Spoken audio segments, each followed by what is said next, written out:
O que que eu sei? O que que eu sei? Eu sei que eu sempre quis ser muito bem sucedido. Isso é uma coisa que eu sei, sabe? Eu sempre quis ser winner, sabe? Ser vencedor, ser aquela pessoa que conquista. Eu sempre encarei a vida como um jogo e eu sempre quis vencer os jogos que eu joguei. E muito cedo eu entendi que eu venceria com um overload, com uma alta carga de trabalho dentro de um único objetivo, e aí eu conseguiria vencer esse jogo. Isso deu muito certo, muitas vezes. Mas sempre que eu terminava esse processo, eu perdia o jogo. E isso era esquisito, era escroto, sabe? Era bizarro pensar nisso, porque era como se tudo que eu fizesse fosse apagado para trás. E eu não entendia o conceito de que o caminho era bacana, assim, sabe? Eu não conseguia entender esse conceito. Eu até escutava esse conceito, né? As pessoas me falavam esse conceito, mas eu não conseguia viver esse conceito. Então, assim, eu tinha uma meta a alcançar. Eu tinha que trabalhar feito um idiota para conseguir aquela meta, para bater aquele propósito. Naquele período eu sentia muita dor e eu sentia uma alegria momentânea muito curta. Sabe quando você vai fazer um fogo e aquele fogo não pega, sabe? Não é aquele fogo robusto que fica ali um tempão. Faz uma puta labareda assim, parece que vai dar certo, mas não dava. A felicidade escapava. E na hora mesmo, a felicidade ela já virava o próximo desafio. Ela virava o próximo desafio. Então, se eu tinha o objetivo de ficar com um corpo muito legal, o processo era louco. Só que eu conseguia, eu deixava meu corpo muito legal. Só que aí a felicidade não estava no percurso, ela estava no final.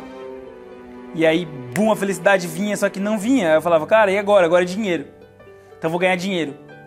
E aí ia trabalhar para ganhar dinheiro. E aí conseguia dinheiro. E aí quando o dinheiro entrava, eu já gastava e falava, uau, foi legal, mas não foi, e o corpo acabou. E aí toda vez, e a felicidade agora tá onde? Qual é a próxima felicidade? Ah, tá naquela viagem específica, então vou fazer aquela viagem. E aí, papai viajava. E a viagem acabava.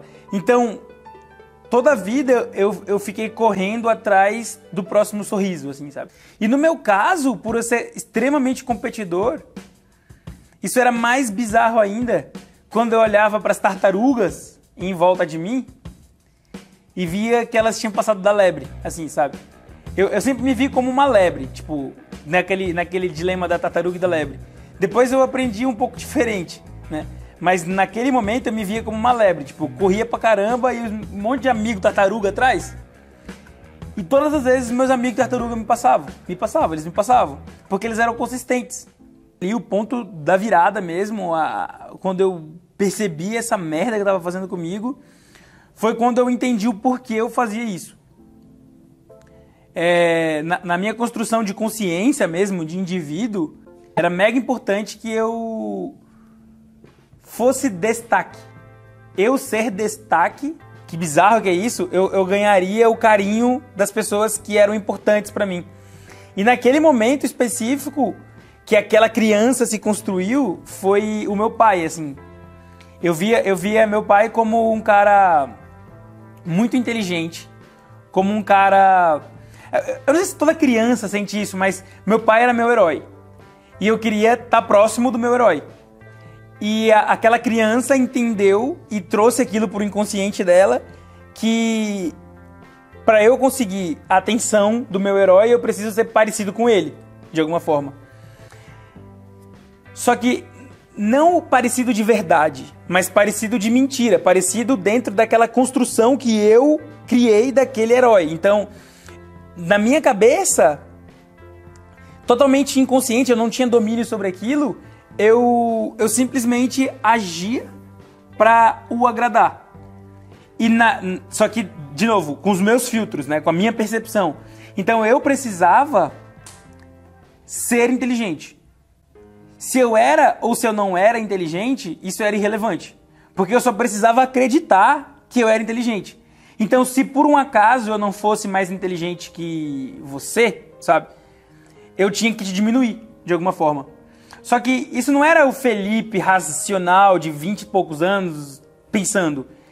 Isso era o Felipe com 20 e poucos anos, mas a cabeça daquela criança implantada aqui dentro só reagindo, só reagindo.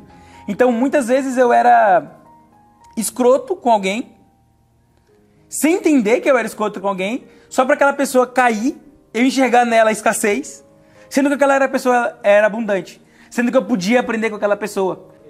Era muito importante para mim derrubar aquela pessoa, inconscientemente falando, porque daí quando eu derrubava ela, eu me tornava maior que ela. Aquele indivíduo de 20 e poucos anos não tinha consciência de que na cabeça dele operava inconscientemente uma criancinha que reagia a muitas coisas, né? Muitas e muitas coisas.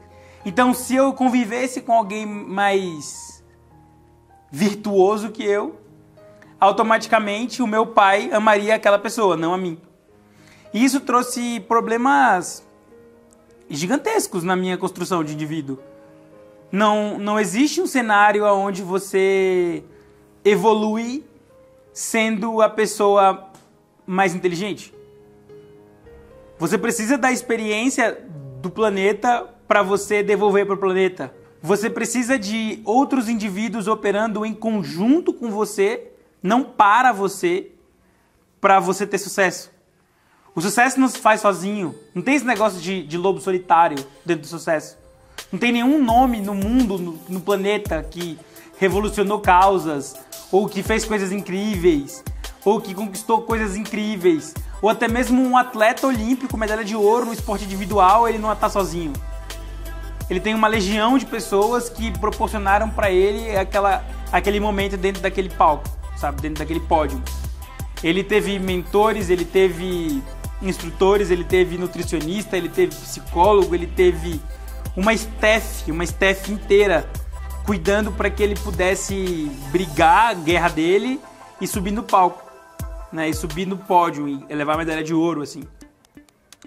E quando você traz esse prisma para o mundo dos negócios, para o empreendedorismo, para o sucesso pessoal mesmo, independente da área que seja, tem muitas coisas que são interligadas, sabe? Tem muitos pontos de interseção dentro de um empreendedor de sucesso. Esses dias eu li aquela bibliografia do Abílio Diniz, né? E é impressionante como ele passa os mesmos pontos que o Tim Ferriss passa, que o Tim Ferriss passa nos mesmos pontos que o Steve Jobs passa, que o Steve Jobs passa nos mesmos pontos que o Flávio Augusto passa, sabe? As pessoas que atingiram o sucesso, não importa a indústria que elas trabalham, não importa a área que elas trabalham, elas respeitam leis universais, sabe? Existe uma lei universal para o sucesso, existe um modelo mental que traz sucesso. Um dos pontos em comum que me chamou a atenção foi esse da egrégora, né? Eu nem sabia que palavra era essa, egrégora. Eu sempre ouvia a palavra networking, mas não entendia. Entendia, né? Eu sei o que é networking, mas não entendia na profundidade e ao mesmo tempo simplicidade que é a palavra egrégora. Egrégora é um grupo de pessoas que vibram na mesma frequência e têm um objetivo em comum muito similar e elas se ajudam, se escoram, se apoiam e constroem juntos um futuro massa para todas as outras pessoas, sabe? Para todos os membros daquela organização, para os membros daquela egrégora, para aquelas pessoas que formam aquele networking, né? Mas quando eu entendi esse conceito de egrégora, ficou muito claro que eu só vou quando os membros da minha egrégora voam. Eu não compito com eles. Eu não sou mais aquela criança que operava no meu script interno, que precisava ser mais foda que todo mundo pra eu ganhar amor do meu pai. Não, eu tô muito bem com meu pai. Eu sei que ele não vai deixar de me amar, ou vai me amar mais, ou vai me amar menos se eu reagir dessa forma, né? Então eu reagia daquela forma que eu falei. Então eu consegui liberdade, né?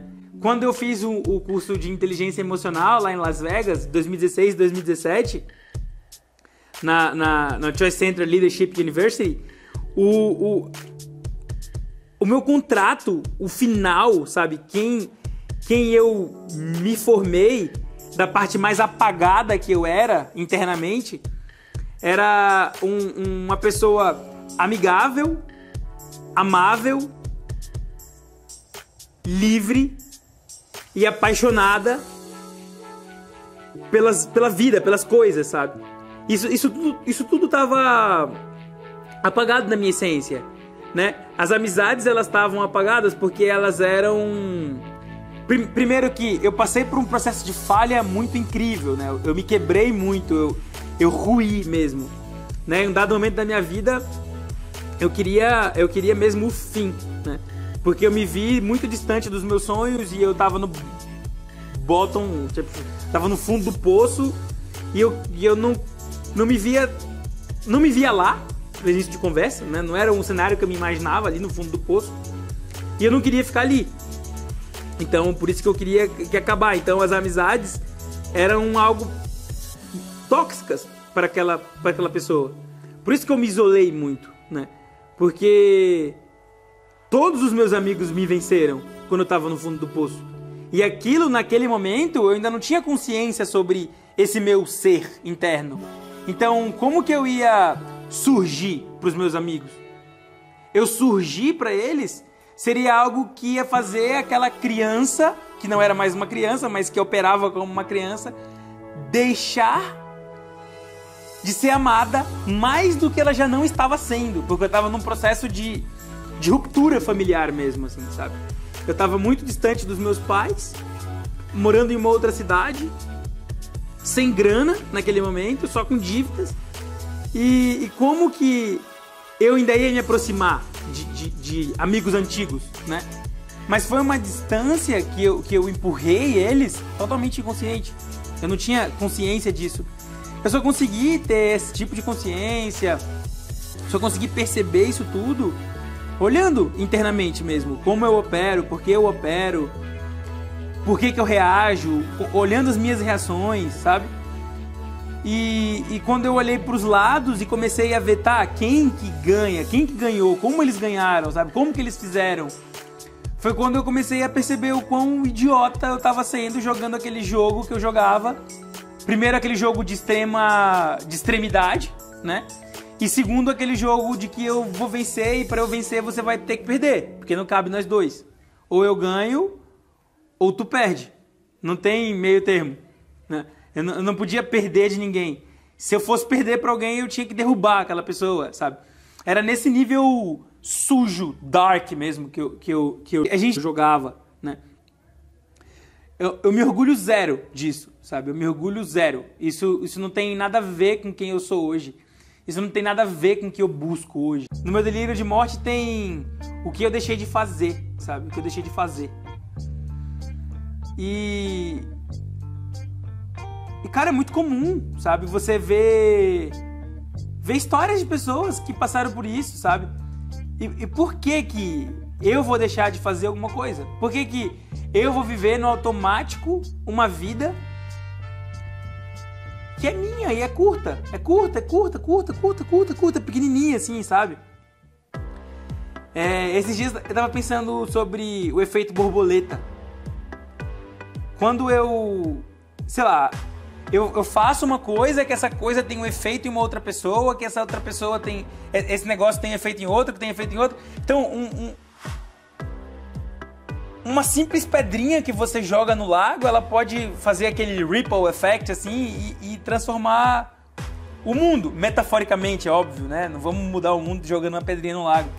Mas coisa simples que a gente pode fazer quando tá com os filtros e com os ânimos e com as vontades voltadas para esse lado de mudar o mundo, a gente consegue, cara, sabe? Fazer alguma coisa massa, uma coisa legal, para deixar o mundo um lugar melhor do que a gente encontrou, sabe?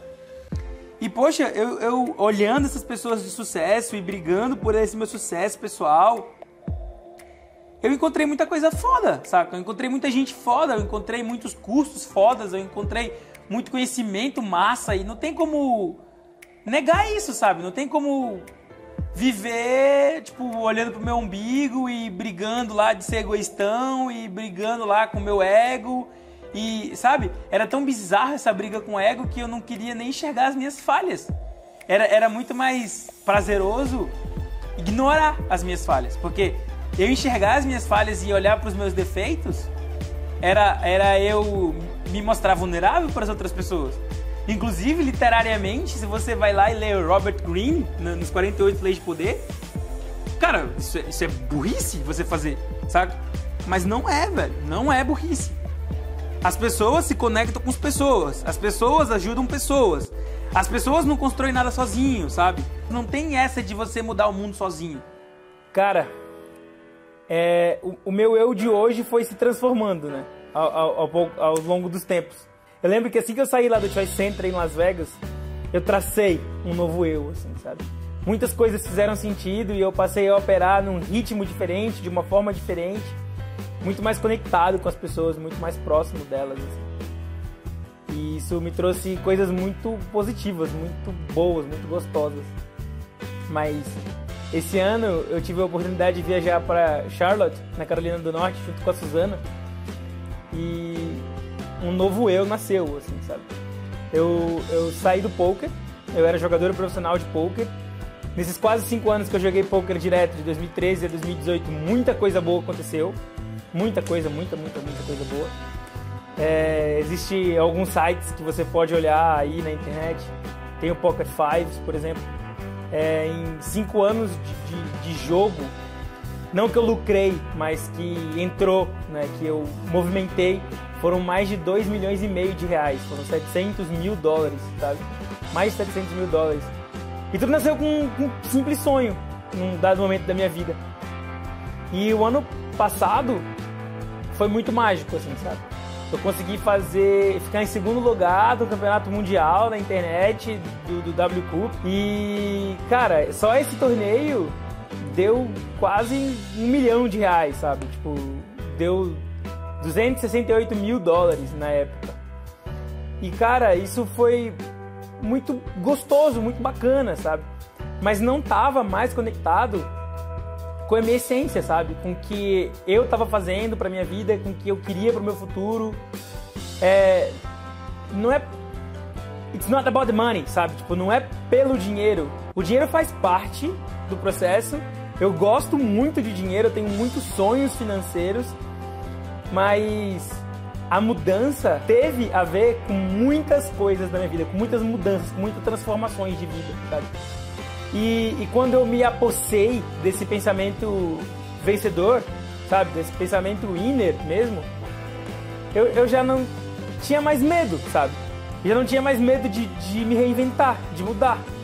Porque o que faz a pessoa ser destaque mesmo, ser vencedor, não é o que ela faz, sabe? Não é o que ela está executando, não é a tarefa de execução.